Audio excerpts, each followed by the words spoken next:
Pernah nggak sih kalian ngasih saran ke orang lain, malah endingnya kalian yang jadi berhasil? Hai, ini Ibrahim di Mahir 140 Prodi Psikologi Universitas Merdeka Malang. Bermula yang awalnya hanya kasih saran dengan harapan bisa membantu, yaps, malah nihil. Ternyata boleh loh orang lain itu kalau menolak pendapat kita, dan kita nggak berhak buat maksain pendapat kita biar diterima sama mereka. Dan ya, batasan-batasan ini atau batasan orang lain terhadap kita dinamakan boundaries. Tapi ini bukan tentang itu. Ini tentang waktu kita yang terbuang sia-sia hanya karena kita ingin pendapat kita diterima sama mereka. Dan seberapa banyak cara yang harus kita pikirkan supaya pendapat kita benar-benar diterima oleh mereka. Memang kelihatannya baik menurut kita, tapi belum tentu baik juga buat mereka. Intinya apa teman-teman? Pahami diri kalian terlebih dahulu sebelum kalian memahami orang lain. Dan apa dampak bagi diri kalian untuk kedepannya? Menurutku, pengalaman yang mengesankan tidak selalu dari pengalaman yang positif. Tetapi, suatu pengalaman yang berasal dari kesalahan yang kita bisa belajar dari kesalahan tersebut. Oke, jadi ceritanya begini.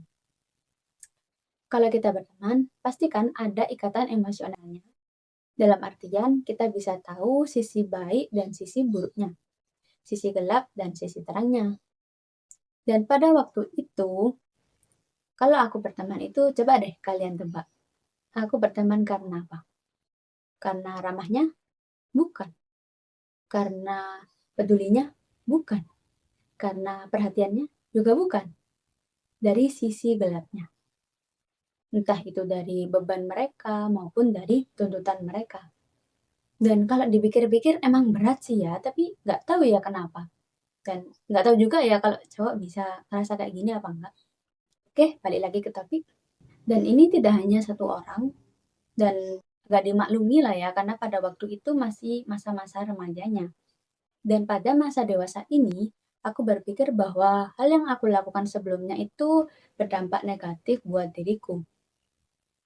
Yakni memikirkan sesuatu yang seharusnya tidak dipikirkan dan menghasihani orang yang jelas-jelas tidak membutuhkan belas kasihan dariku. Dan masih banyak lagi.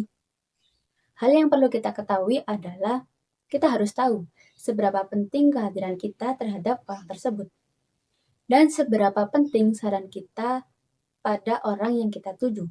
Dan orang yang kita tuju ini memang benar-benar membutuhkannya atau tidak.